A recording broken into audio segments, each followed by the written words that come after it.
فاعبد الله مخلصا له الدين ألا لله الدين الخالص.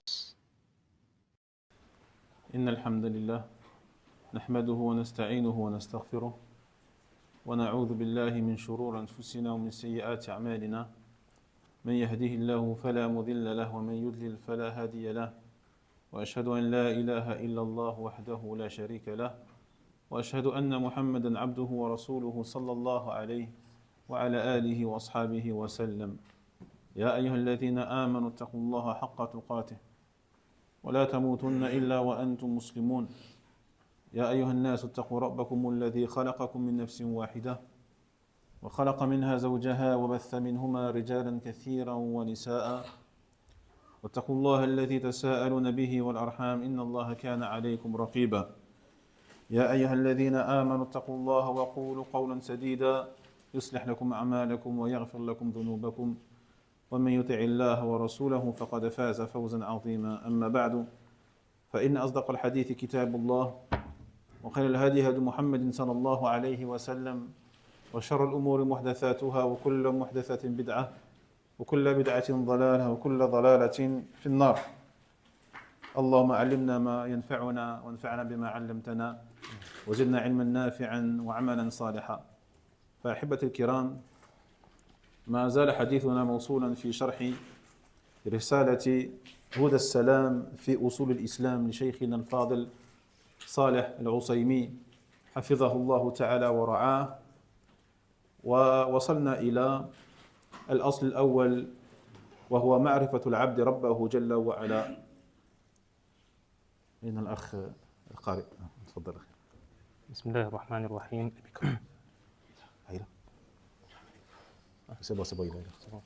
ونصلي ونسلم على نبينا محمد وعلى آله وصحبه أجمعين.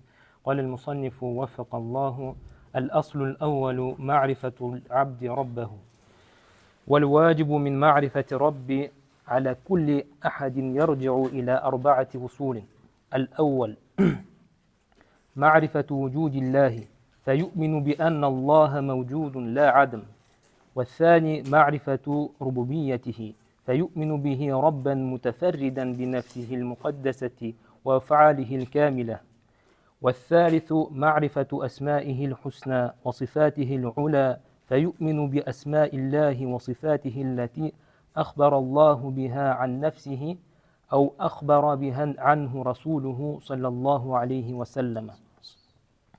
والرابع معرفة ألوهيته، فيؤمن بأن الله وحده هو الإله المستحق جميع أنواع العبادة لا شريك له ولا معبود سواه، فهو المفرد بأفعال العباد التي يتقربون بها. والرب هو المستحق للعبادة وجميع أنواع العبادة التي أمر الله بها كلها له وحده لا شريك له، فمن جعل منها شيئا لغيره فهو مشرك كافر. نعم، أحسنت، بارك الله فيك. إذن ندخل في الأصل الأول من هذه الأصول المهمة، وهو معرفة العبد ربه جل وعلا. فقال شيخنا حفظه الله لما فرغ المصنف رحمه الله تعالى وحفظ من تقرير وجوب هذه الأصول الثلاثة وأهميتها والإعلام بعلو درجتها وعظم قدرها، شرع يبينها أصلا أصلا. وابتدأ بالأصل الأول وهو معرفة العبد ربه جل وعلا لعظم موقعه بين تلك الأصول الثلاثة، فهو مفتاح بدايتها وغاية نهايتها. Donc on passe, après avoir lu et étudié l'introduction de l'auteur de ce livre, le Cheikh Al-Usaymi hafidhahu ta'ala, nous entrons maintenant dans l'étude donc du premier fondement, qui est que le serviteur connaisse son Seigneur subhanahu wa ta'ala. Donc après avoir terminé son introduction et exposé l'obligation de ces 3 fondements qui sont que le serviteur connaisse son Seigneur, sa religion et son messager ou son prophète, alayhi salatu wassalam, l'importance et même le caractère obligatoire. On a dit c'est une obligation individuelle pour chaque individu, pour chaque musulman, eh bien, de connaître ces 3-là. Après avoir donc notifié l'importance et le degré énorme de ces connaissances, eh bien, il commence ici à les expliquer l'un après l'autre, Inch'Allah Ta'ala. Il commença ici donc à expliquer bien sûr le premier fondement qui est évidemment le fait de connaître son Seigneur, Subhanahu wa Ta'ala. Donc bien sûr, il commence par cette science, par cette connaissance par rapport à son niveau supérieur vis-à-vis des 2 autres sciences qui sont le fait de connaître le prophète Mohammed sallallahu alayhi wa sallam ou le fait de connaître l'islam. Donc la connaissance, le fait de connaître Allah tabarak wa ta'ala est la clé qui te permet d'entrer dans ces connaissances-là, dans ces sciences-là. Et bien sûr, c'est l'objectif ultime principal du début à la fin, c'est de connaître Allah tabarak wa ta'ala. نعم. فقال الأصل الأول معرفة العبد ربه جل وعلا إلى آخر كلامه.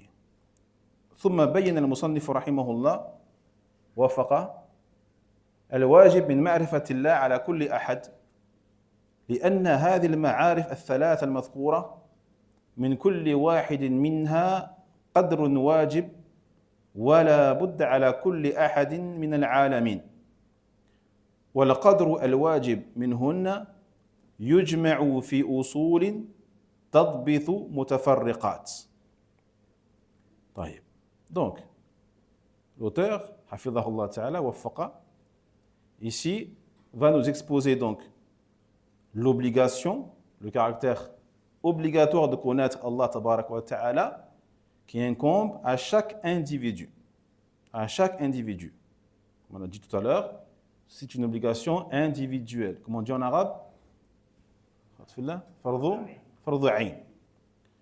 Car ces 3 connaissances-là, ces 3 sciences, il faut savoir également qu'il y a des notions qui sont obligatoires d'être sues, d'être connues pour chaque individu. Pour chaque individu. وقد ذكر في هذه الجملة أن الواجب من معرفة الرب على كل أحد يرجع إلى 4 أصول.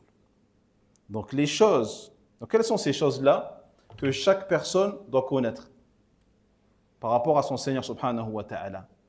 Eh bien, elles peuvent se résumer en 4 points. Les 4 points que chaque personne doit connaître par rapport à Allah, tabarak wa ta'ala. Que nul ne peut passer à côté de ces choses-là.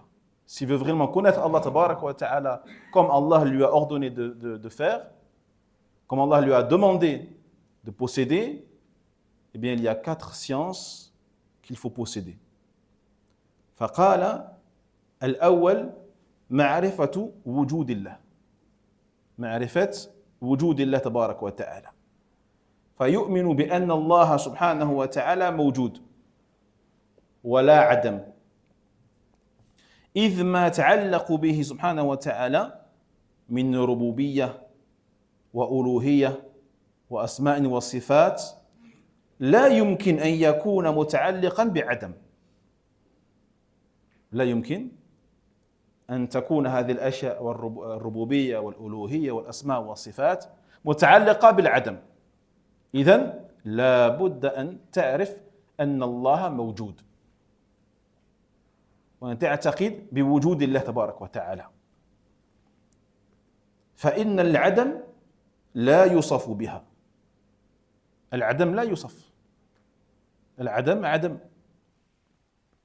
فمن لم يقم بنفسه كيف يقوم به ما تعلق من حق. فمن لم يقم بنفسه والعدم لا يقوم بنفسه لا يقوم بنفسه فكيف يقوم به ما تعلق من حق. كيف يقوم بالعدم الربوبية مثلا والألوهية وكذا وكذا. Donc, le premier principe, fondement, qu'il est obligatoire de savoir, de connaître à l'égard d'Allah Tabarak wa Ta'ala, sans lequel tu ne pourras pas atteindre ou tu ne pourras pas prétendre savoir ce qui est Allah. Première chose, bien sûr, il faut que tu saches qu'Allah Tabarak wa Ta'ala existe. Que tu saches, que tu connaisses l'existence même d'Allah Tabarak wa Ta'ala. Wujudullah. Donc que tu aies la croyance, la certitude qu'Allah Jalla wa Ala existe et que ce n'est pas le néant. Vous voyez? C'est l'être d'Allah Tabarak wa Ta'ala existe. Car tout ce qui est lié à Allah Tabarak wa Ta'ala, tel que la seigneurie, la divinité, les noms d'Allah, les attributs d'Allah Tabarak wa Ta'ala, il n'est pas possible de les affirmer sans affirmer, bien sûr, au préalable, son existence. Tu ne pourras jamais affirmer au néant, à l'inexistence, à l'adam, quoi que ce soit, parmi les attributs. D'accord? Donc, forcément, une chose qui ne peut subsister par elle-même, ou qui n'existe pas tout court, al-adam, ne peut pas posséder d'attributs tels que ceux qu'on vient de mentionner, ou un quelconque droit, tel que le droit d'être adoré, etc. فلا بد أن يؤمن العبد بأن الرب الذي جعل له الربوبية والألوهية والأسماء والصفات هو موجود. Tout simplement. Première chose, forcément, le serviteur doit croire que ce Seigneur, pour qui donc on attribue certaines choses telles que la seigneurie, le fait qu'il crée, le fait qu'il donne, le fait qu'il fait vivre, qu'il fasse mourir, le fait qu'il nourrisse, le fait qu'il abreuve, le fait qu'il fasse toutes ces choses-là liées à la seigneurie d'Allah Tabarak wa Ta'ala, qu'il possède toutes choses, le fait de lui attribuer à ce Seigneur-là les attributs de divinité, al-uluhiyya, le fait qu'il mérite d'être adoré, le fait qu'il mérite qu'il soit digne, eh bien que nous voulions pour lui une quelconque adoration, le fait de lui attribuer des noms, Allah, Ar-Rahman, Ar-Rahim, Al-Aziz, Jabbar, Mutakabbir, Al-Halim, Al-Alim, le fait de lui attribuer des attributs, des sifat, Allah Tabarak wa Ta'ala, yani Dhul Rahma, Dhul Hayat, il a la vie, il a la Rahma, il possède l'attribut de l'Izza, l'attribut de l'Hilm, l'attribut de l'Ilm, la science, l'Ulu, la hauteur, etc., etc. Toutes ces choses-là, on ne pourra les attribuer à ce Seigneur qu'après avoir cru et su qu'il existe. Donc première chose, premier fondement, première science, première connaissance déjà que l'on doit posséder avant toute chose, croire qu'Allah Tabarak wa Ta'ala existe. ثم ذكر الثاني. Donc ça veut dire que une personne qui ne sait même pas qu'Allah il existe, avant même de lui appeler, de l'appeler au tawhid, de l'appeler à l'existence d'Allah Tabarak wa Ta'ala. Comment peux-tu appeler à ce qu'il adore Allah Jalla wa Ala seul s'il ne sait même pas qu'Allah existe? Donc appelle-le d'abord à l'existence d'Allah. ثم ذكر الثاني فقال والثاني معرفة ربوبيته. وحقيقة معرفة ربوبيته هو الإقرار بتوحيد الربوبية. الإقرار بتوحيد الربوبية. وتوحيد الربوبية شرعا هو إفراد الله بذاته وأفعاله. هذا باختصار. باختصار توحيد الربوبية هو إفراد الله بذاته جل وعلا وأفعاله. Ensuite, l'auteur mentionne le deuxième fondement obligatoire sans lequel tu ne peux connaître ton Seigneur Tabarak wa Ta'ala. Et c'est quoi? Le fait de connaître sa seigneurie. En arabe, on dit Ar-Rububiyya. Ou Rububiyyatullah Tabarak wa Ta'ala.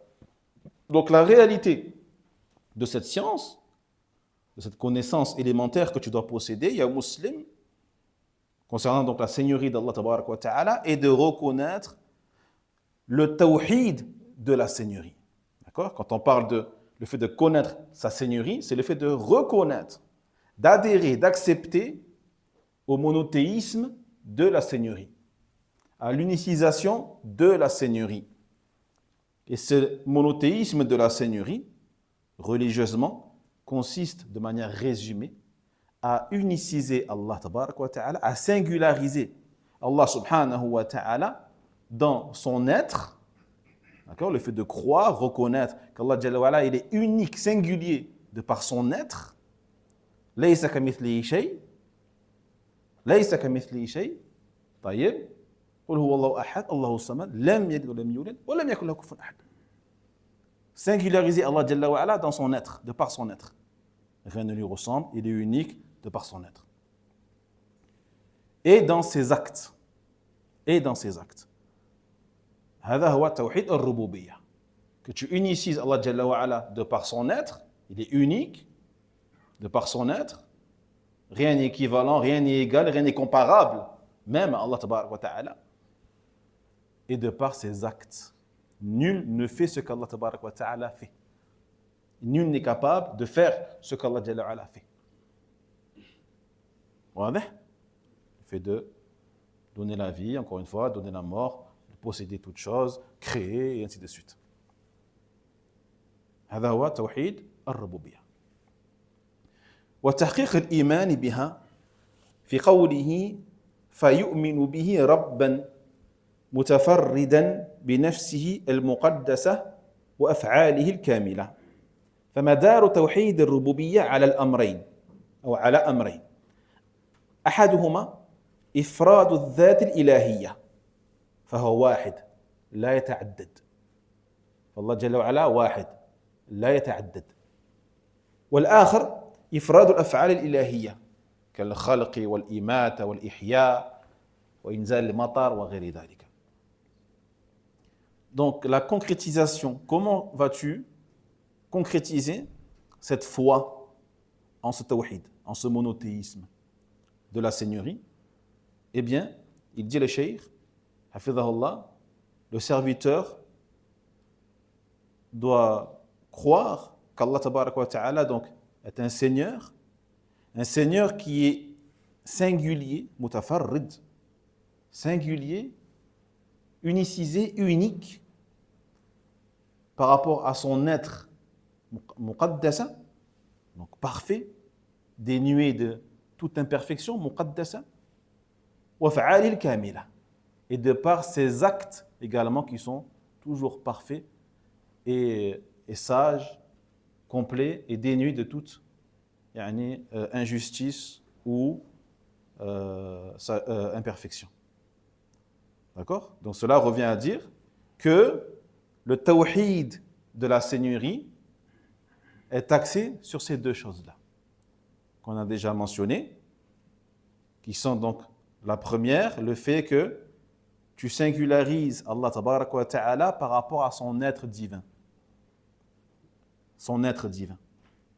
Croire qu'Allah il est unique de par son être divin. Croire qu'Allah tabaraka wa ta'ala, rien ne lui ressemble et qu'il n'est pas plusieurs, mais il est unique.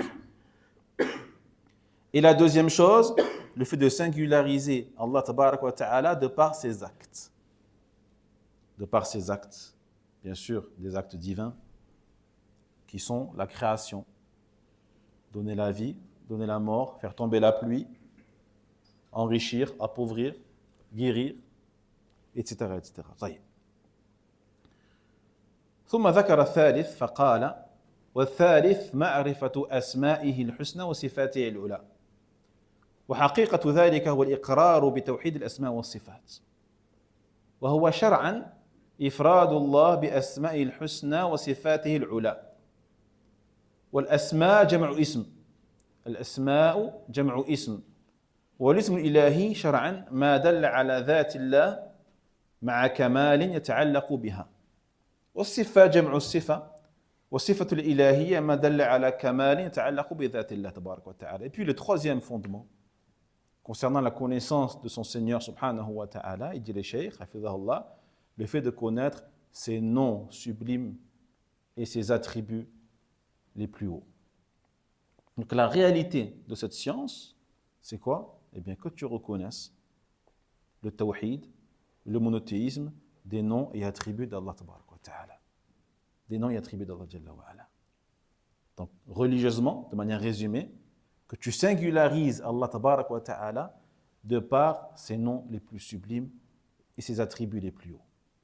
Donc al-asma'u, c'est le pluriel de ism, qui veut dire nom, le nom ou des noms. Donc le nom divin, religieusement, c'est ce qui va renvoyer à l'être d'Allah tabaraka wa ta'ala. Donc les noms d'Allah jalla wa ala sont des noms divins. Et tous ces noms renvoient à l'être d'Allah tabaraka wa ta'ala, dhatullah, à l'être d'Allah jalla wa ala. Bien sûr, des noms qui sont toujours liés à la perfection, qui sont liés à Allah jalla wa ala ou à son être. Alors que les attributs, as-sifatu, c'est le pluriel de sifa, qu'on traduit par l'attribut ou les attributs. Donc l'attribut divin renvoie également à la perfection relative à l'être d'Allah tabaraka wa ta'ala. Donc les noms renvoient à l'être d'Allah jalla wa ala avec perfection, et les attributs également renvoient à la perfection d'Allah tabaraka wa ta'ala liée à l'être d'Allah jalla wa ala. C'est bon, ikhwan? مفهوم واضح؟ c'est clair؟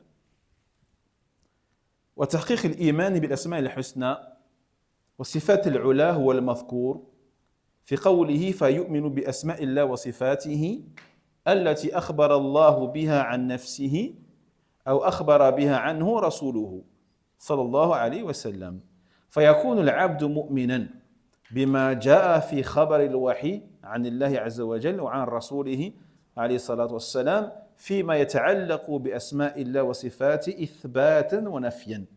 إثباتا ونفيا فإنه خبر عن غيب لا سبيل إلى إدراكه إلا بخبر الوحي. Donc, comment compléter, comment concrétiser cette foi au nom d'Allah? Comment réaliser parfaitement ta foi aux attributs d'Allah tabaraka wa ta'ala, mentionnés ici par l'auteur lorsqu'il dit, eh bien, le serviteur doit croire au nom d'Allah, doit croire en ses attributs, qu'Allah tabaraka wa ta'ala, dont Allah tabaraka wa ta'ala a informé pour lui-même et par lui-même, et dont son messager, alayhi salatu wassalam, a informé pour Allah tabaraka wa ta'ala. Eh bien, il dit que le serviteur croit en ce qui a été révélé de la part d'Allah tabaraka wa ta'ala et transmis de la part de son messager, sallallahu alayhi wa sallam, dans tout ce qui concerne les noms d'Allah tabaraka wa ta'ala et dans tout ce qui concerne les attributs d'Allah tabaraka wa ta'ala. Tout ce que Allah jalla wa ala a mentionné dans le Coran al-Karim comme nom, eh bien tu dois y croire. Tu dois croire que ces noms-là sont des noms d'Allah tabaraka wa ta'ala. Tous les attributs, les actes d'Allah tabaraka wa ta'ala qu'il a mentionnés dans son livre, eh bien tu dois y croire. Et également les informations à ce sujet rapportées par son prophète, sallallahu alayhi wa sallam. Dans les hadiths authentiques, tu dois également y croire car ce sont des révélations de la part d'Allah tabaraka wa ta'ala. Et quand on parle de noms et attributs, on parle non seulement des noms et attributs qui ont été affirmés par Allah et son messager, sallallahu alayhi wa sallam, mais également les choses qui ont été infirmées par Allah et son messager. Les choses qui ont été infirmées, le contraire de affirmées par Allah et son messager. Donc lorsque Allah tabaraka wa ta'ala il dit وَمَا رَبُّكَ بِظَلَّامٍ لِلْعَبِيدِ, dans le sens, et ton Seigneur n'est en aucun cas injuste envers son serviteur. Ici, Allah Jalla wa ala, il infirme un attribut qui est l'injustice, al-dhulm, qui est l'injustice. Donc, nous aussi, Tout ce qu'Allah tabaraka wa ta'ala a infirmé à son égard, on doit également l'infirmer. Et on doit dire, on doit croire qu'Allah tabaraka wa ta'ala n'est injuste envers qui que ce soit. Et que l'injustice ne fait pas partie des attributs d'Allah tabaraka wa ta'ala. Mais cette infirmation-là, elle renferme quelque chose. Qu'est-ce qu'elle renferme, cette infirmation? L'opposé, C'est-à-dire que qu'il est juste. voilà, donc que tu affirmes son opposé à la perfection. Que tu affirmes son opposé à la perfection. Ça, c'est une règle, Khatifillah. Par rapport à Allah tabaraka wa ta'ala, tu ne peux pas infirmer quelque chose sans affirmer son contraire à la perfection. Car sinon, ce ne serait pas une qualité. Vous voyez? Il se peut que des créatures ne soient pas injustes. Pas parce qu'elles sont sages ou justes, mais parce qu'elles ne peuvent pas. Ou qu'elles n'ont pas les capacités d'être injustes. Vous voyez? Alors qu'Allah tabaraka wa ta'ala, non seulement il est injuste, mais bien sûr, c'est le juste par excellence. À la perfection. Donc ça, c'est une règle. Tout ce que tu infirmes, ou tout ce que Allah tabaraka wa ta'ala a infirmé pour lui, ou son messager a infirmé pour Allah tabaraka wa ta'ala, nous l'infirmons tout en affirmant son opposé à la perfection. Jaïd? Non. Quoi qu'il en soit, toute affirmation des noms d'Allah et de ses attributs, ou toute infirmation des noms d'Allah ou de ses attributs, repose sur la révélation. Car ce sont des informations de l'invisible. Tu ne peux ni affirmer à Allah ou ni infirmer à Allah quelque chose, si ce n'est par le biais de la révélation. Car on n'a aucun moyen de parvenir à ces connaissances-là, si ce n'est de par, encore une fois, la révélation d'Allah tabaraka wa ta'ala. ثم ذكر الأصل الرابع فقال والرابع معرفة ألوهيته وحقيقة توحيد الألوهية شرعا هو إفراد الله بالعبادة إفراد الله بالعبادة وتحقيق الإيمان بها هو المذكور في قوله فيؤمن بأن الله وحده هو الإله المستحق جميع أنواع العبادة لا شريك له ولا معبود سواه فهو المفرد بأفعال العباد التي يتقربون بها أي فهو الموحد هو الموحد بما يجعله الخلق من قرب يريدون التقرب بها إليه سبحانه وتعالى. Puis, le quatrième fondement, indispensable, obligatoire, pour chaque individu de posséder, pour pouvoir prétendre connaître son Seigneur Tabarak wa Ta'ala d'une connaissance obligatoire. On ne peut passer à côté de ces connaissances-là. Vous voyez? On ne peut passer à côté du fait de connaître et de savoir qu'Allah existe, le fait de savoir qu'Allah Tabarak wa Ta'ala, il est unique dans sa seigneurie, le fait de savoir qu'Allah Tabarak wa Ta'ala, il est unique et qu'il doit être unicisé dans les noms et attributs, et enfin de savoir qu'Allah Tabarak wa Ta'ala doit être unicisé dans al-uluhiyya, dans la divinité. Et cela va se concrétiser de quelle manière? Eh bien en unicisant Allah Jalla wa Ala dans l'adoration. C'est-à-dire dans tes actes à toi.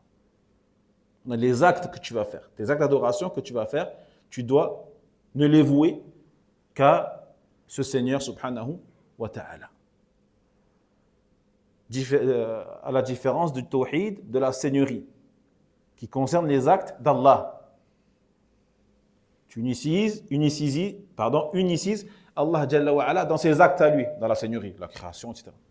Alors que dans la divinité, tu l'unicises dans tes actes à toi, c'est-à-dire tes adorations, ton culte. Non. Donc il dit, la concrétisation de la foi au tawhid de la divinité consistera à ce que le serviteur croit qu'Allah Tabarak wa Ta'ala, il est unique en cela. Que c'est le seul qui est digne, qui est légitime d'être adoré, subhanahu wa ta'ala. Que c'est al-ilah, la divinité. La divinité, c'est pas Dieu. C'est le Dieu, c'est la divinité. La seule, la vraie, méritant d'être adorée. Al-mustahiqqu jami' anwa' al-ibada, qui mérite toute forme d'adoration, quelle qu'elle soit. Toute adoration ne sont réservées qu'à lui et lui seul. Il n'a aucun associé en cela. Et il n'y a aucune chose adorée en dehors de lui. Entre parenthèses, aucune chose adorée légitimement en dehors de lui. La ma'bouda siwa. La ma'bouda bihaq illa Allah. وهذا هو معنى لا إله إلا الله.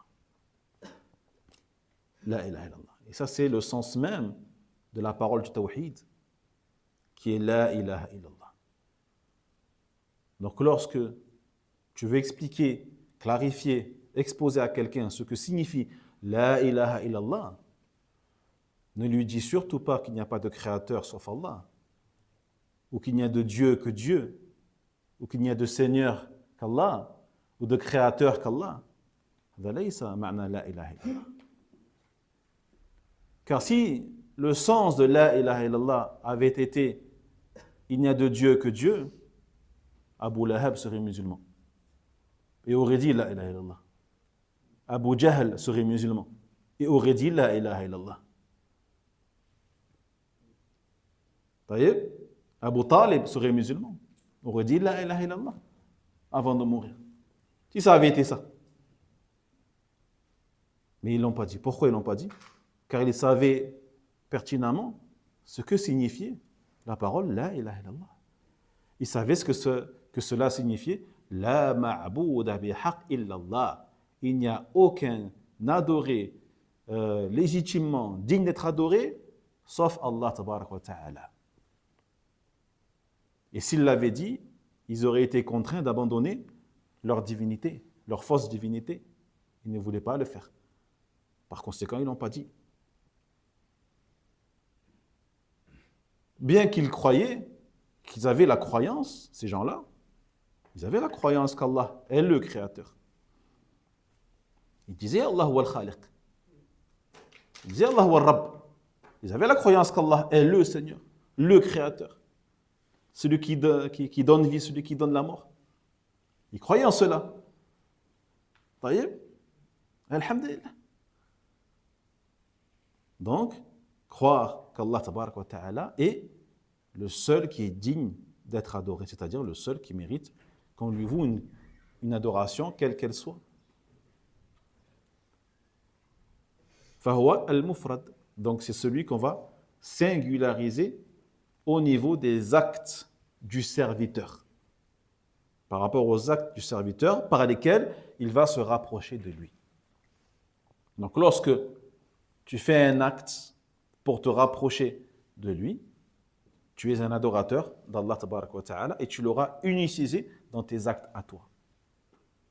Et ces actes-là ne sont réservés qu'à lui et lui seul. Donc le fait de concrétiser ces 4 fondements qu'on vient de mentionner fera de toi un monothéiste. Alhamdulillah. Donc Allah tabarak wa ta'ala huwa al-mufrad, huwa al-mutafarrid, huwa al-muwahhad. Tous ces mots-là veulent dire la même chose. Al-muwahhad, celui que l'on unicise. Au niveau de quoi? Au niveau, encore une fois, eh bien, des actes faits par la créature afin de se rapprocher de lui, subhanahu wa ta'ala. فجميع هذه الأصول الأربعة هو القدر الواجب من معرفة الله سبحانه وتعالى على كل أحد من المسلمين. فيجب علينا يا إخوتي في الله أن نعلم هذه الأصول الأربعة حتى نعرف ربنا سبحانه وتعالى ثم أن نعلم الناس منها. Donc, l'ensemble de ces 4 fondements-là est la part obligatoire de connaissance d'Allah tabarak wa ta'ala que tout musulman se doit de posséder. Aucun musulman n'a le droit de passer à côté, encore une fois, ou d'ignorer ces 4 choses-là, ne serait-ce que un de ces 4 fondements. Un de ces 4 fondements. Celui qui reconnaît qu'Allah existe. Il te dit, moi je reconnais qu'Allah il existe. Allah mawjoud. Qui te dit, je reconnais qu'Allah tabarak wa ta'ala, c'est lui le seul Seigneur, créateur, al-mumid wa al-muhyi, etc. Je reconnais qu'Allah, c'est lui qui donne la vie, qui donne la mort, celui qui crée, etc. Je reconnais cela. Il te dit, moi je reconnais qu'Allah tabarak wa ta'ala, il a des noms. Parmi ces noms, Allah, parmi ces noms, Al-Aziz, Al-Jabbar, Al-Rahman, Al-Rahim. Je reconnais qu'Allah tabarak wa ta'ala, il aime, il déteste, il se met en colère. Je reconnais ces choses-là. Mais lorsque tu lui dis, est-ce que tu reconnais qu'Allah tabarak wa ta'ala est le seul qui est digne d'être adoré? Il te dit non. Ou je ne sais pas. Ou je ne sais pas. هذا ليس بموحد. Celui-là n'est pas un croyant. Celui-là n'est pas un monothéiste. Il ne sera monothéiste que lorsqu'il aura réuni ces 4 connaissances. Ces 4 connaissances, et bien sûr, en y adhérant, et en y croyant, et en les appliquant. ثم بين المصنف رحمه الله تعالى استحقاق الله العبادة فقال والرب هو المستحق للعبادة أي هو الحقيق بها لما له من الكمالات فالخلق قاطبة يتوجهون إلى الله جل وعلا في ربوبيته وهم يعتقدون أنه الذي يخلق ويرزق ويملك ويدبر الأمر فإذا كان هو ربهم جل وعلا فالواجب أن يكون هو معبودهم الذي يجعلون له العبادة. Ensuite, l'auteur, Hafidhahu Ta'ala, nous expose donc ce droit d'Allah qui est d'être adoré en disant le Seigneur huwa al-mustahiqu lil-ibada est celui qui est digne d'adoration. D'accord? Al-mustahiq ay al-haqiq biha, celui qui en est digne. Pourquoi en est-il digne? Pour quelle raison? Eh bien, par rapport à ce qu'on a mentionné vis-à-vis de l'existence d'Allah, de la seigneurie d'Allah tabaraka wa ta'ala et de ses noms et attributs. Pour toutes ces choses-là, font que il est le seul qui est digne d'adoré car personne ne les possède, ce n'est Allah tabaraka wa ta'ala. واضح? Même l'existence. نعم, bien sûr, أنت موجود. الحمد لله. الله موجود. لكن هل وجودك كوجود الله تبارك وتعالى؟ لا أبدا. Est-ce que ton existence est comparable à celle d'Allah tabaraka wa ta'ala? Non, elle est incomparable. Avant que tu existes, tu n'étais rien. Tu n'étais rien. Et ton existence actuelle ne dépend que de la volonté d'Allah tabaraka wa ta'ala. Et on sait tous que, nous croyons tous, nous avons la croyance tous, que après la mort, il y a encore une autre existence. Il y a la tombe, il y a le jugement, il y a le paradis, il y a l'enfer, etc., etc. Qu'Allah nous en préserve. Et qu'après la mort, la première mort, il n'y aura plus de mort. Il n'y aura que l'éternité, le khulud. Khulud. Khulud wa la maut. Khulud wa la maut. Donc ça veut dire que tu continueras à exister après la mort sur terre. Mais cette continuité dans l'existence, elle dépend de la volonté d'Allah tabaraka wa ta'ala. Alors qu'Allah tabaraka wa ta'ala est le premier sans précédent et le dernier sans successeur. Celui dont l'existence ne dépend de personne et qui subsiste par lui-même. Al-Hayy al-Qayyum. Al-Hayy al-Qayyum. C'est le sens même du nom d'Allah tabaraka wa ta'ala, Al-Qayyum, celui qui subsiste par lui-même. Alladhi qama bi nafsihi. Alladhi qama bi nafsihi. Il subsiste par lui-même. Walladhi qama bihi jamil makhluqat. Et celui par qui toutes les créatures existent et subsistent, sans lequel elles ne peuvent exister et continuer à exister. Tout ça pour dire donc par rapport à toutes ces choses-là, Allah forcément, il est digne qu'on lui voue l'adoration. Donc toutes les créatures, sans exception,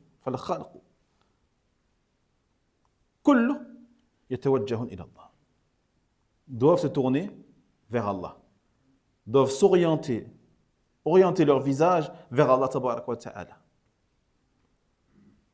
par rapport à sa seigneurie, etc. Ils doivent croire qu'Allah tabaraka wa ta'ala, bien sûr, existe, puis croire qu'Allah tabaraka wa ta'ala est le seul qui crée, est le seul qui donne, est le seul qui possède, est le seul qui administre, est le seul qui gère ce monde.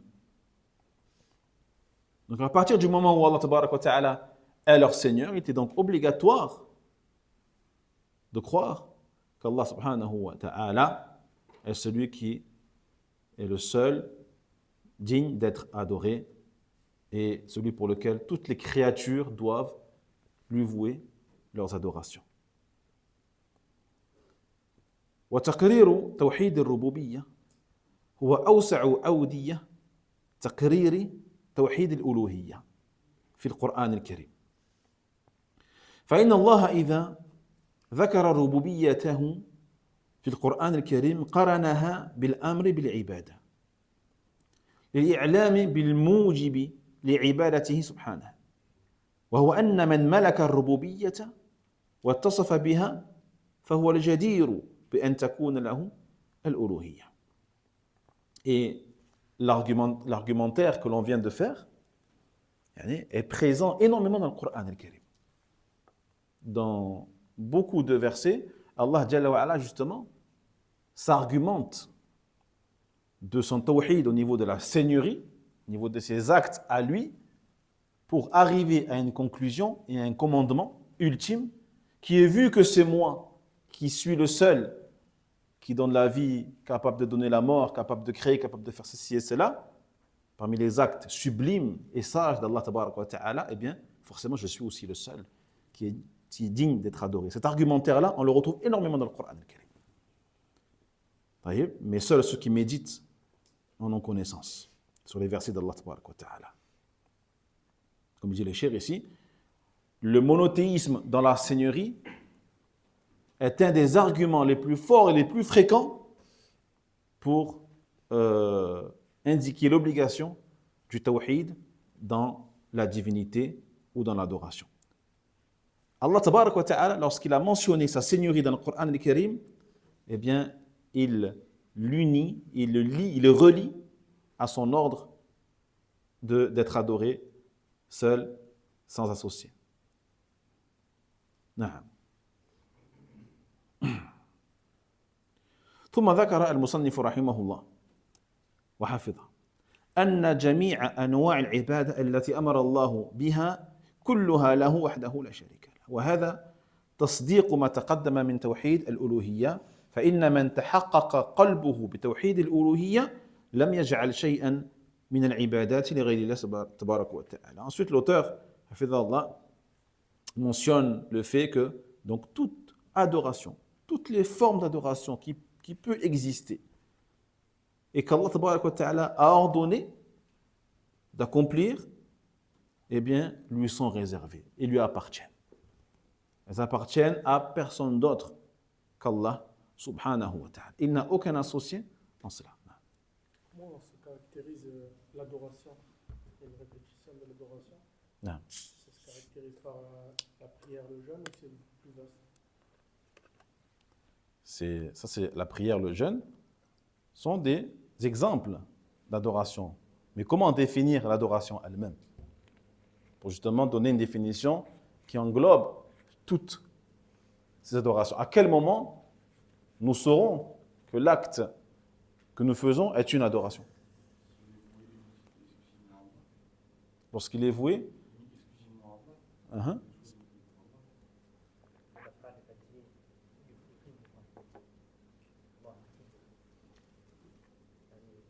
الأفعال فقط؟ نعم نعم فقط الأفعال والأقوال نعم الظاهرة والباطنة الظاهرة والباطنة. هذا هو تعريف شيخ الإسلام ابن تيمية رحمه الله تعالى. قال العبادة اسم جامع لكل ما يحبه الله ويرضاه. العبادة اسم جامع لكل ما يحبه الله ويرضاه من الأقوال والأفعال الظاهرة والباطنة. طيب، إذن الأفعال الظاهرة هذا ظاهر، منها الصلاة والزكاة، الحج، بر الوالدين، هكذا. هذا من أفعال ظاهرة. وما هي أفعال الباطنة؟ ما هي؟ الخوف، الرجاء، التوكل، الصبر، التقوى. نعم، التقوى، نعم، الخشية، الخشوع والإنابة والتوبة. طيب، أي أفعال القلب. أفعال القلب يسمى أفعال القلبية. ثم الأقوال الظاهرة، هذا ظاهر، القول لا إله إلا الله، الأمر بالمعروف والنهي عن المنكر، قول ظاهر. أما قول الباطن ما هو؟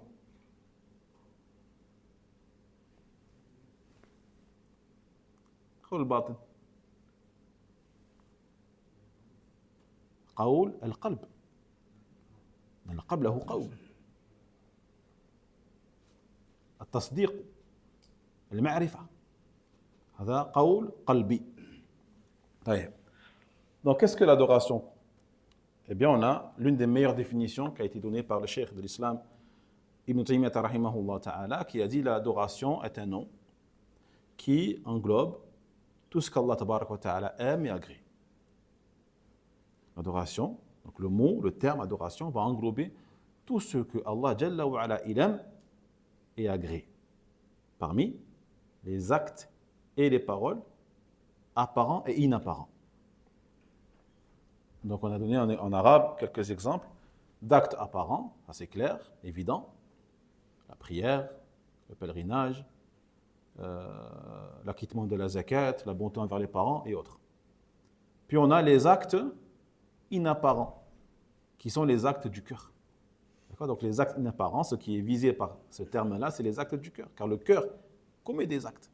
Lorsque tu as peur d'Allah, تخاف الله, تخاف من الله تبارك وتعالى, وتخشى الله, وترجو من الله جل وعلا. Tu espères en Allah, tu t'en remets à Allah, tu crains Allah, tu as peur d'Allah.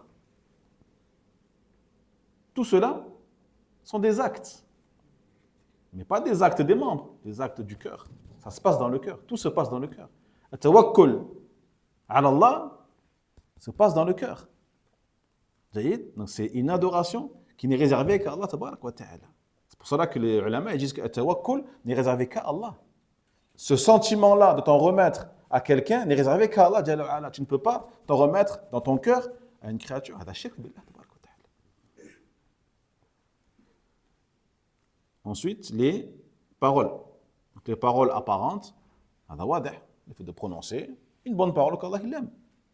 Et la meilleure des paroles, la ilaha illallah. Bil-ilm, bien sûr, avec science, certitude, croyance, bil-ilm. Le fait de prescrire le bien, proscrire le mal, verbalement. D'accord? Prononcer des bonnes paroles. Parler pour réconcilier les gens. Parler pour arranger, etc., etc. Puis on a la parole cachée, qui est la parole du cœur, qui est le fait de reconnaître, le fait de rendre véridique le message d'Allah tabarak wa ta'ala. هذا هو القول القلبي. نعم.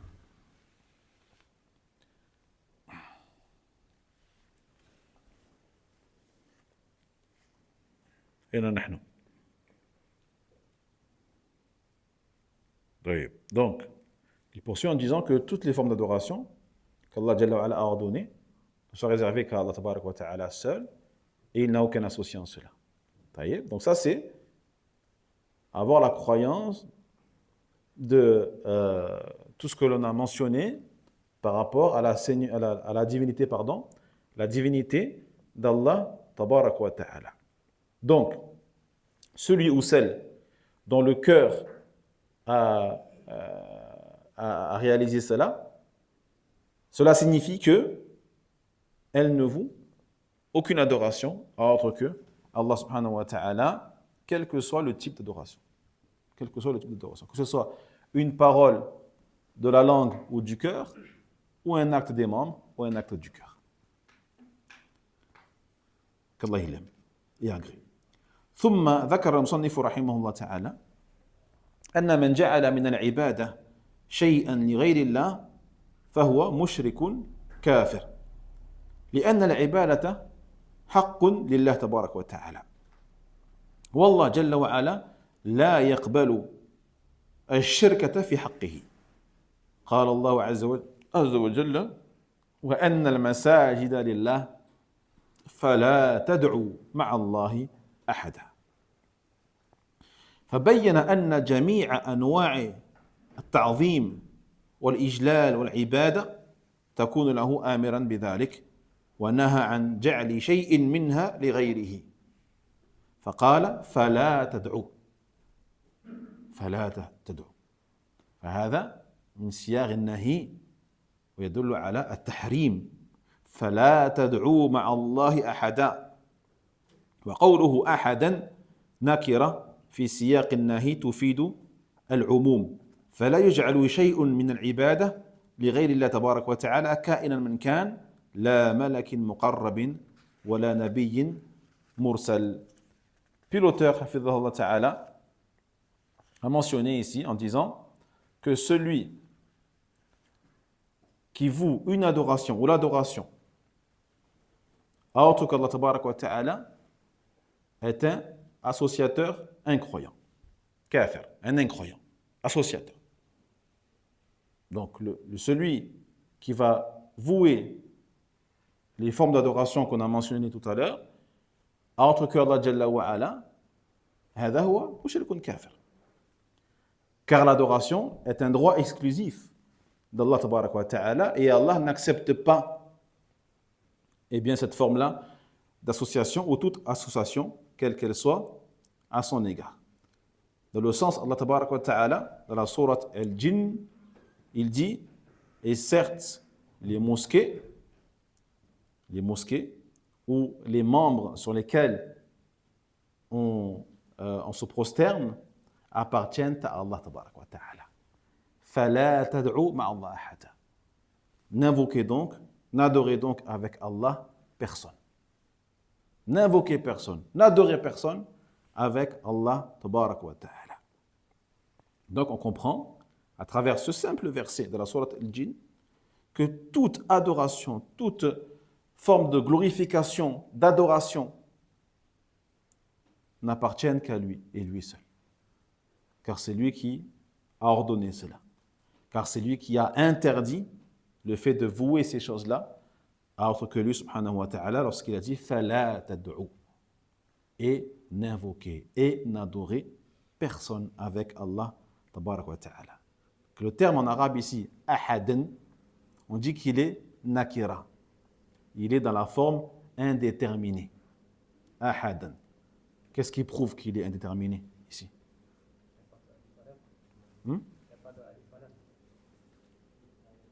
Pas forcément. Pas forcément.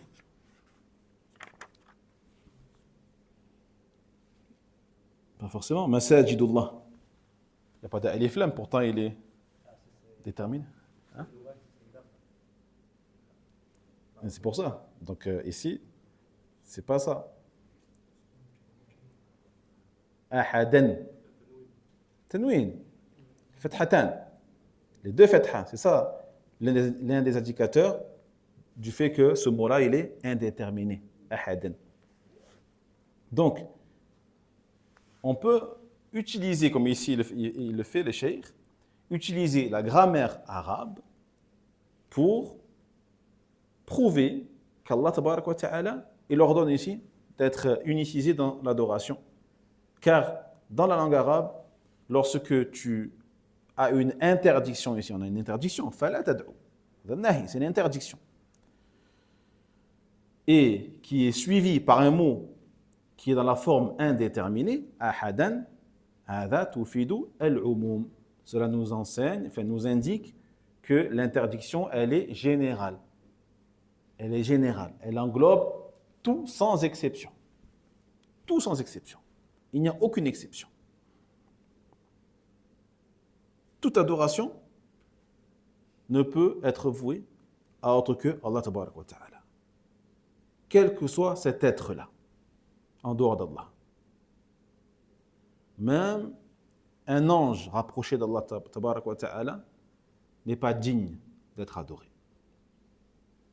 Même un messager noble, élevé, aimé d'Allah tabaraka wa ta'ala ne sera jamais digne d'être adoré.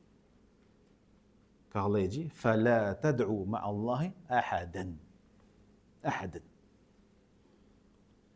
طيب نعم نعم أخنا اقرأ إن شاء الله الأصل الثاني. بسم الله والحمد لله. قال المصنف وفق الله: الأصل الثاني معرفة العبد دين الإسلام. ومراتب الدين ثلاث: الأولى الإسلام وأركانه 5: شهادة أن لا إله إلا الله وأن محمدا رسول الله، وإقام الصلاة، وإيتاء الزكاة، وصوم رمضان، وحج البيت. والثانية الإيمان وأركانه 6: أن تؤمن بالله وملائكته وكتبه ورسله واليوم الآخر وبالقدر خيره وشره. والثالثة الإحسان وأركانه 2: أن تعبد الله وأن يكون فعل تلك العبادة على مقام المشاهدة أو المراقبة. والواجب من معرفة دين الإسلام على كل أحد يرجع إلى 3 أصول: الأول الاعتقاد. لا.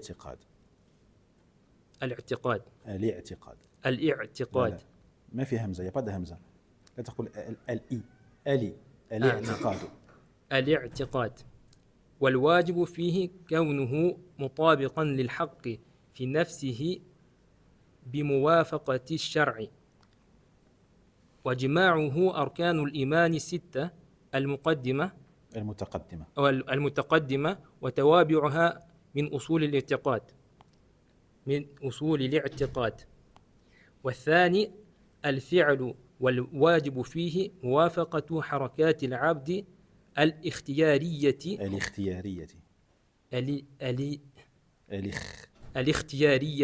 ظاهرا وباطنا للشرع أمرا وحلا.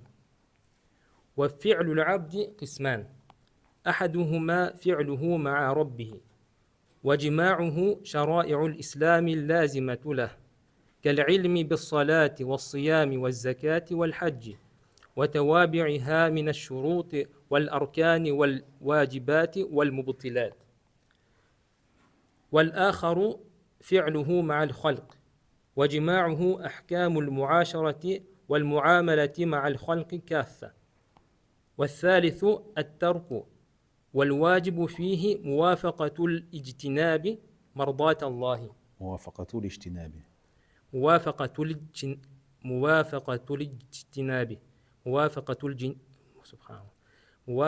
الاجتناب مرضاة الله.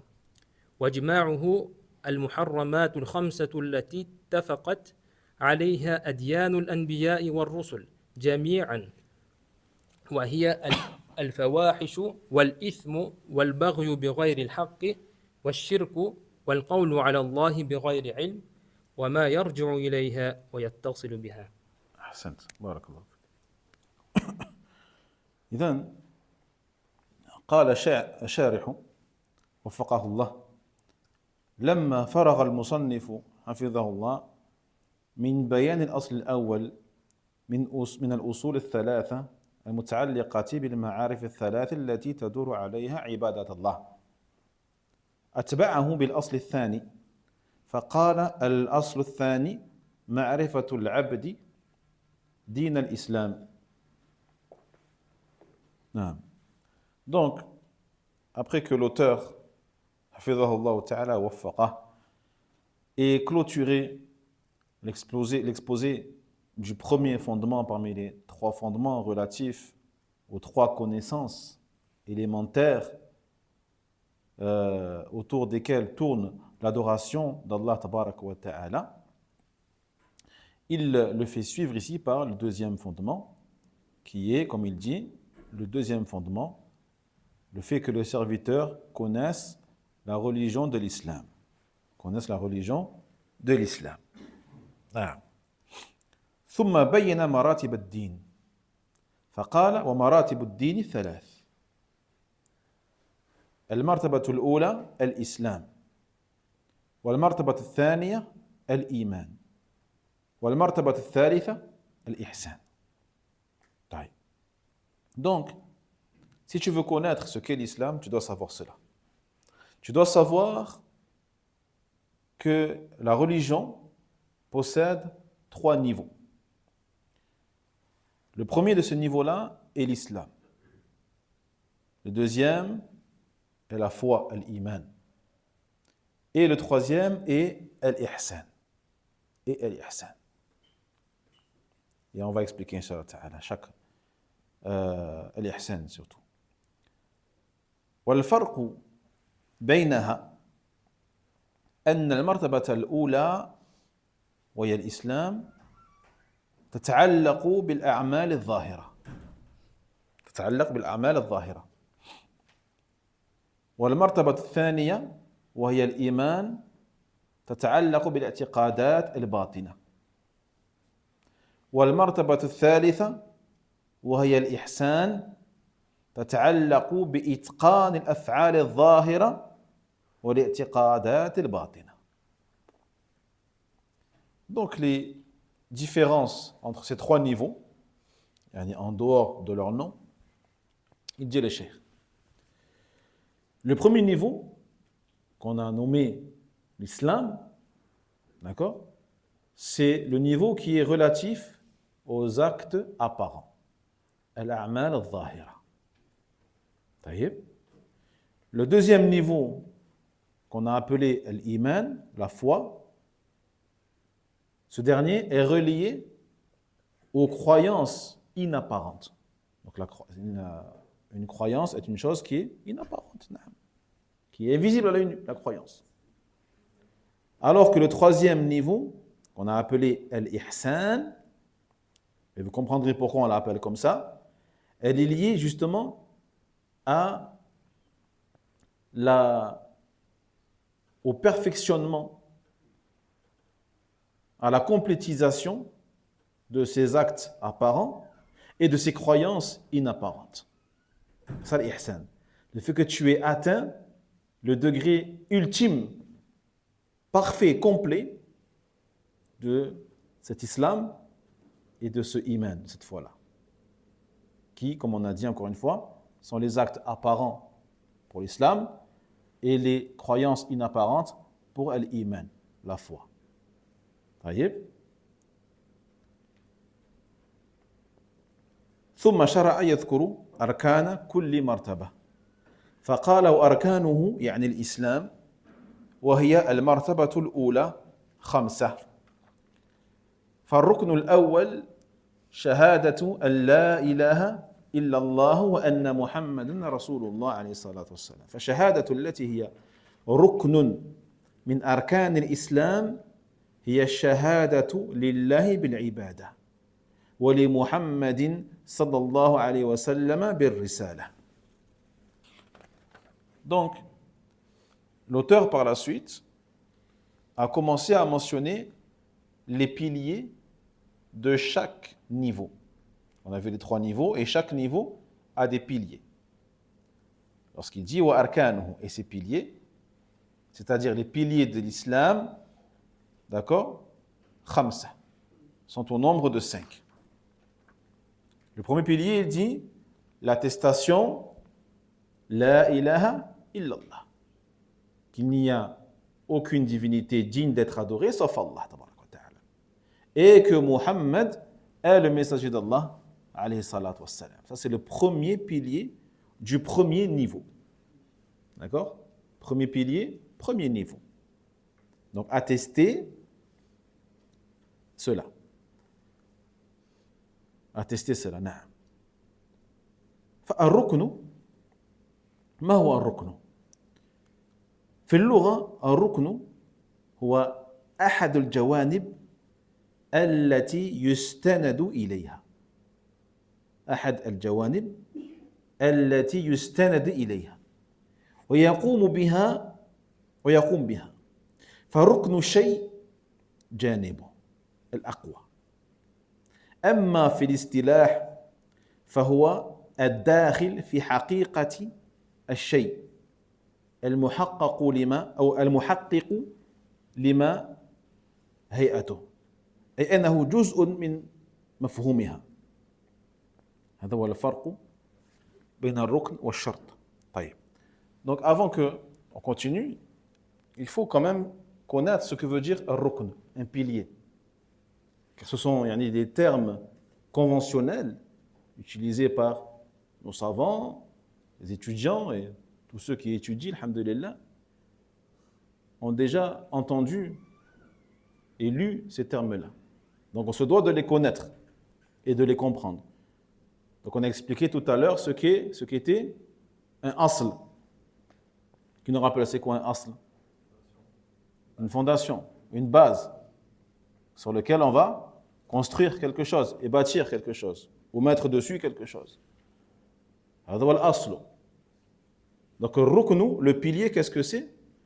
Premièrement, dans la langue arabe, eh bien c'est le côté d'une chose sur lequel cette chose-là s'appuie. D'accord? Le côté. Ce n'est pas une base, mais c'est un côté sur lequel l'édifice va s'appuyer. D'accord? Ou encore, tu peux dire, janib shay al-aqwa, c'est le côté le plus solide de la chose. Ça, c'est dans la langue arabe. Donc, un pilier, par exemple, un mur porteur, rukn.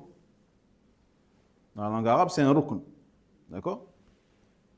Istilahan, dans les termes conventionnels, c'est ce qui se trouve à l'intérieur de la réalité d'une chose. Ce qui est à l'intérieur de la réalité d'une chose et qui va rendre la chose concrète et réalisée. Tu peux dire également, c'est une partie de cette chose-là, une partie intégrante de cette notion ou de cette chose. هذا هو الركن. هذا هو الركن. مثلا, quand on dit أركان الصلاة, les piliers de la prière, ces piliers-là font partie intégrante de la prière. Elles sont dans la prière, داخل الصلاة, dans la prière, et elles vont servir à valider et à concrétiser cette prière. Qu'est-ce qu'on a parmi les piliers de la prière?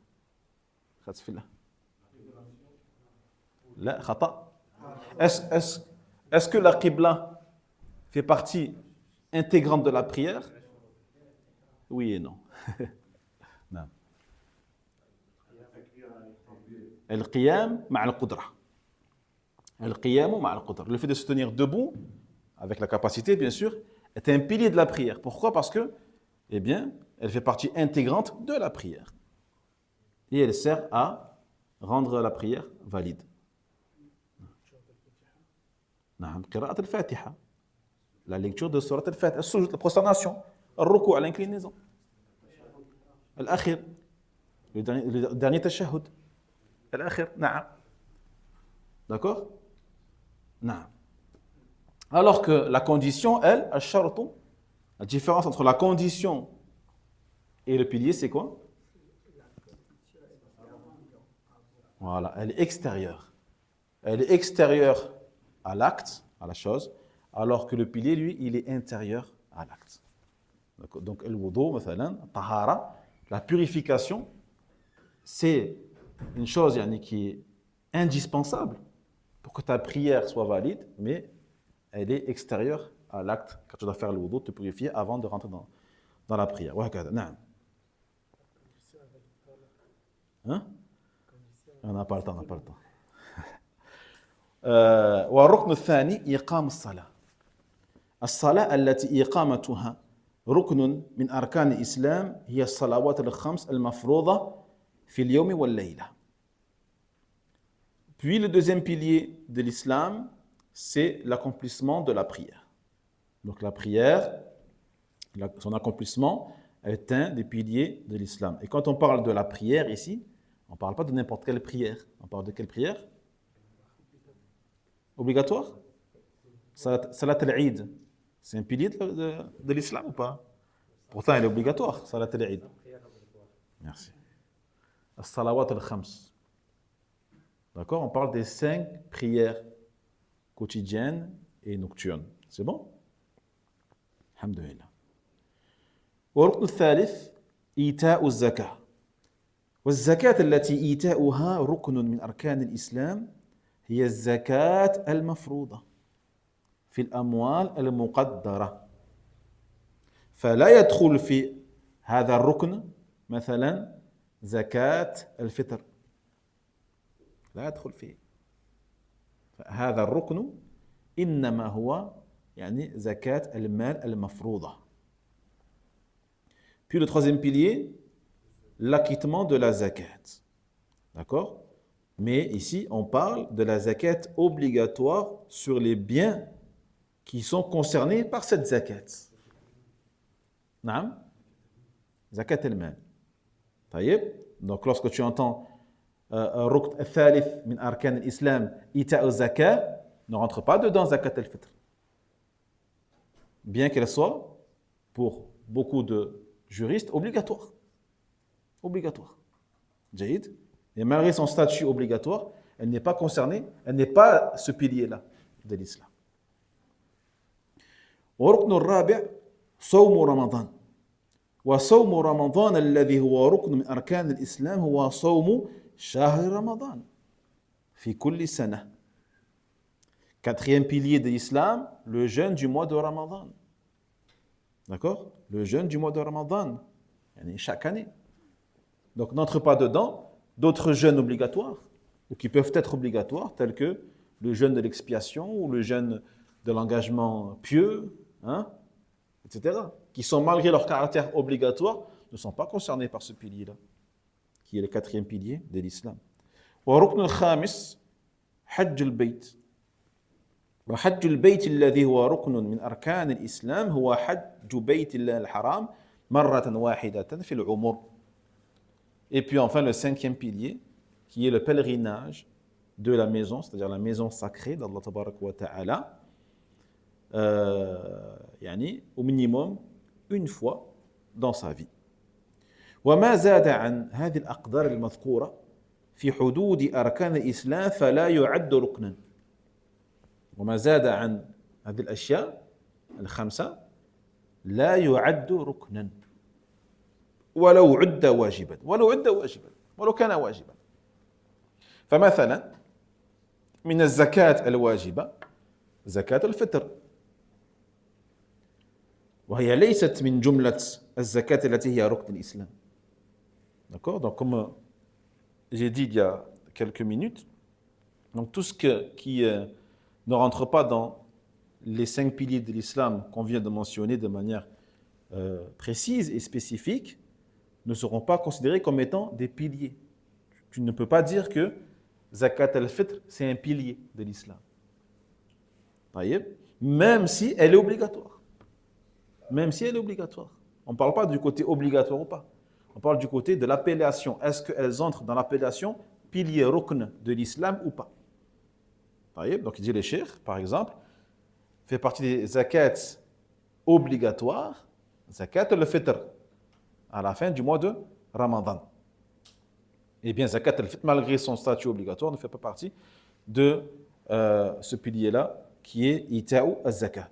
فمثال آخر الصلوات التي ذهب جماعة من الفقهاء إلى وجوبها كصلاة العيد أو صلاة الكسوف فإنه لو قدر القول بوجوبها فإنها لا تدخل في جملة إقام الصلاة التي هي ركن من أركان الإسلام.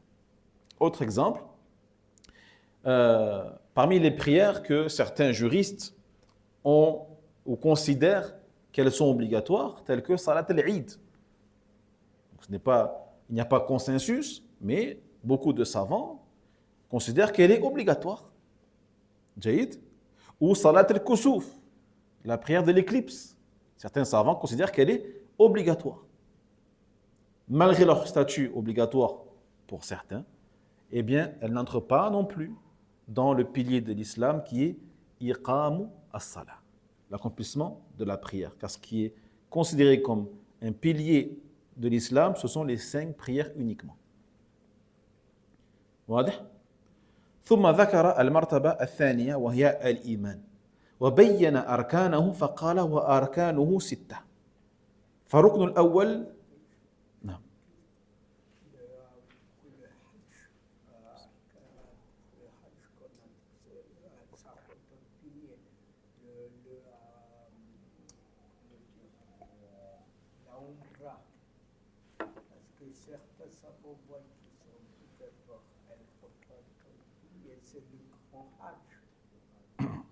Allahu alam.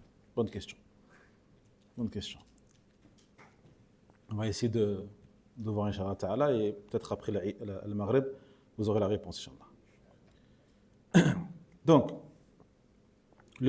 فالركن الأول الإيمان بالله والقدر الواجب المجزئ من الإيمان بالله ذكرنا هو الإيمان بوجوده ربا مستحقا للعبادة له الأسماء الحسنى والصفات العلى.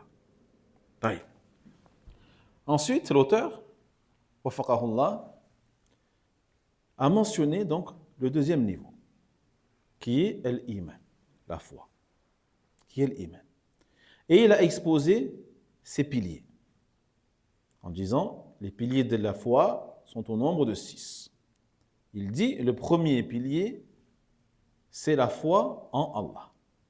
C'est la foi en Allah. Puis, il va énumérer 4 points qui font partie de la foi obligatoire à l'égard d'Allah. La foi obligatoire à l'égard d'Allah, sans lesquelles tu ne pourras pas prétendre croire en Allah ou prétendre avoir réalisé ta foi en lui, subhanahu wa ta'ala. Première chose, tu dois croire en l'existence d'Allah.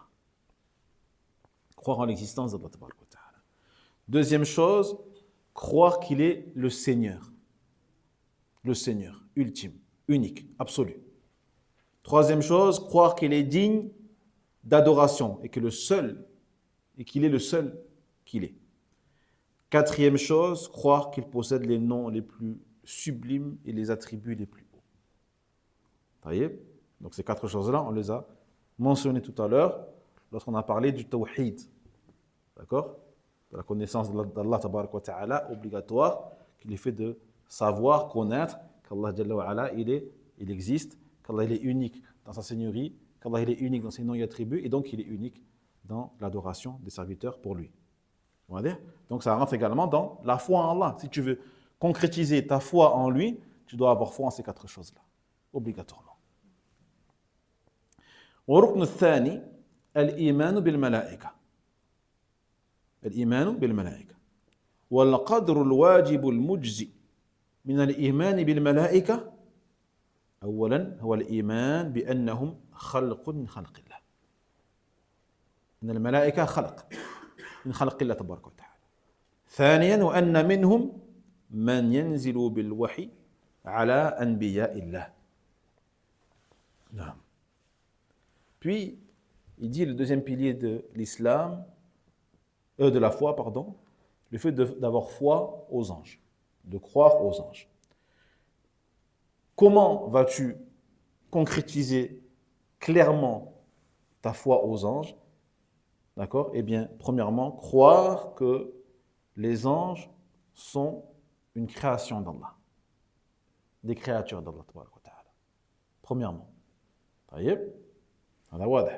Deuxièmement, croire que parmi eux, eh bien, il y a un ange qui descend la révélation sur les prophètes d'Allah tabaraka wa ta'ala. Ça, c'est le minimum. C'est le minimum. Tu ne peux pas avoir foi aux anges si tu n'as pas au minimum ces deux croyances-là. Avoir la croyance que les anges sont des créatures, une création d'Allah tabaraka wa ta'ala, et croire que parmi ces anges-là, eh bien, il y en a qui descendent la révélation sur les prophètes d'Allah tabaraka wa ta'ala.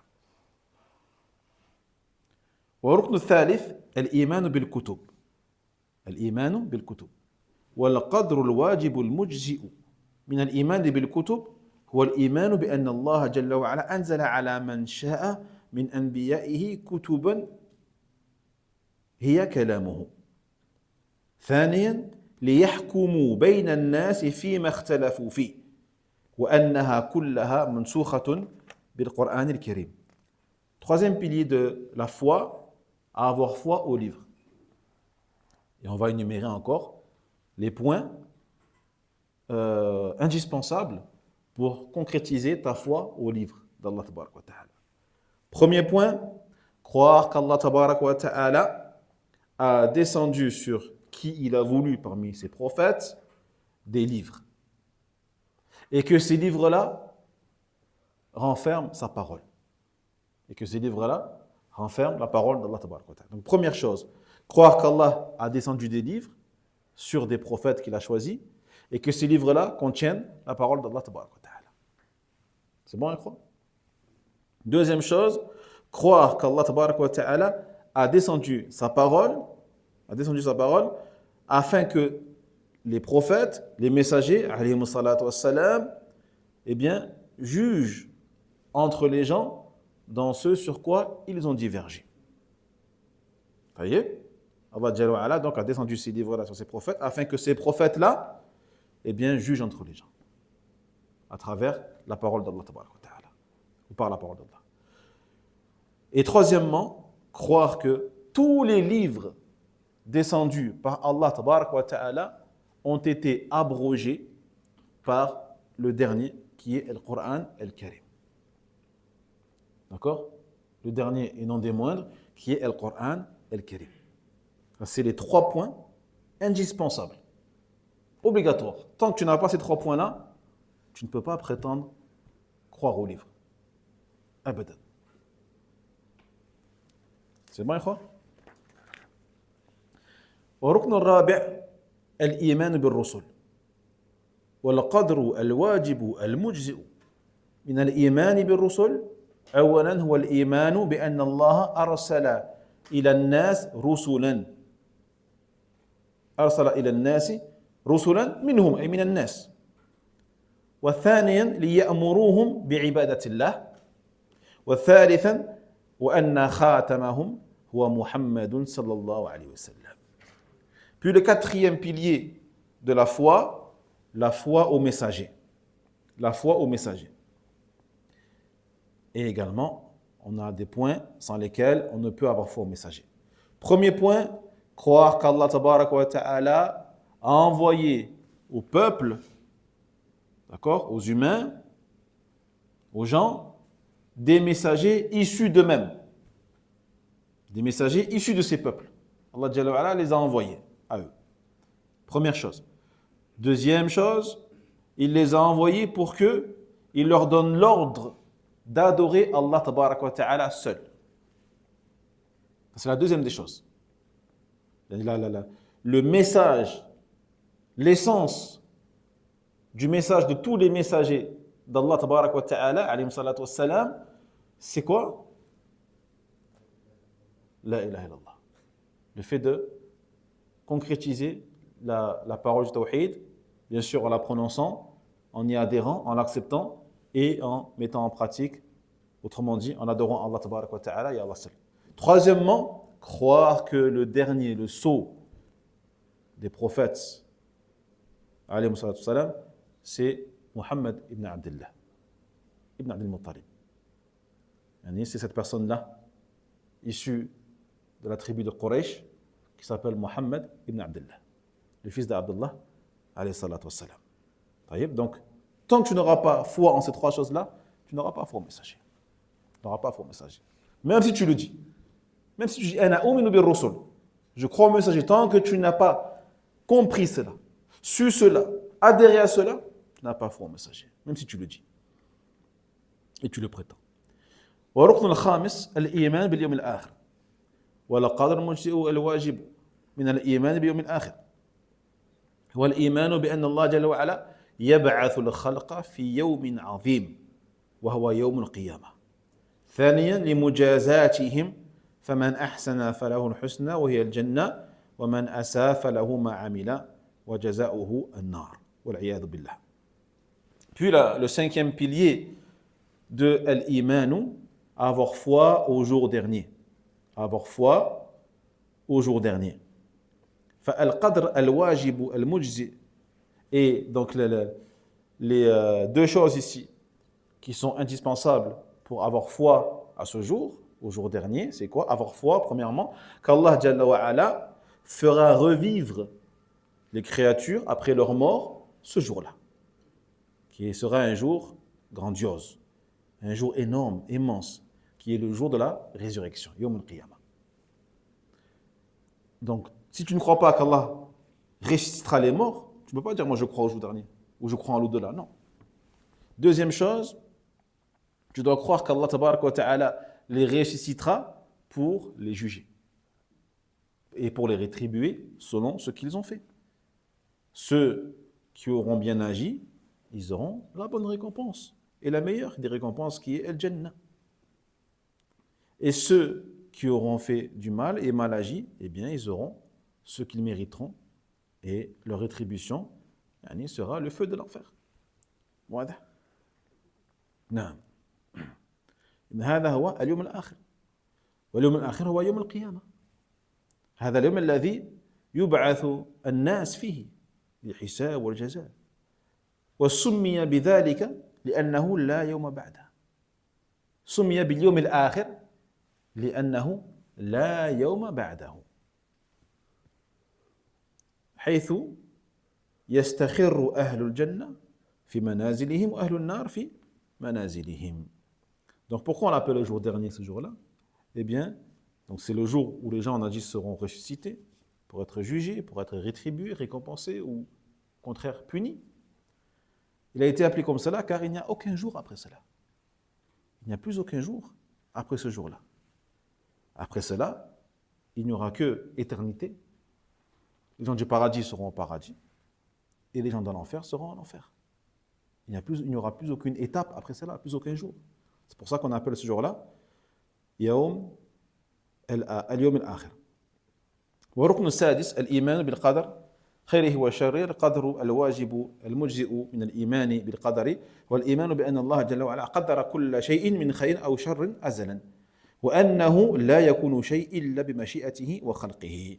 Et enfin, le sixième pilier de la foi, le fait d'avoir foi au destin. D'avoir foi au destin, qu'il soit bon ou mauvais, pour la créature. D'accord? Donc, et les deux points essentiels, obligatoires, que l'on doit posséder pour réaliser cette foi au destin, avoir foi qu'Allah tabaraka wa ta'ala a prédestiné toute chose. Que cette chose-là soit bonne, favorable pour la créature, ou mauvaise, défavorable pour la créature. Allah Jalla wa Ala l'a prédestiné avant la création des cieux et de la terre. Et deuxièmement, le fait que rien ne peut exister sans la volonté d'Allah et sans la création d'Allah. Ça aussi, cela fait partie de la foi au destin. Croire qu'Allah non seulement a prédestiné toutes choses, mais également croire qu'Allah les a voulu.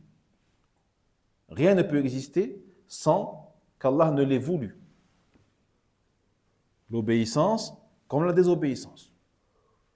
Le tawhid comme le shirk. Le bien comme le mal.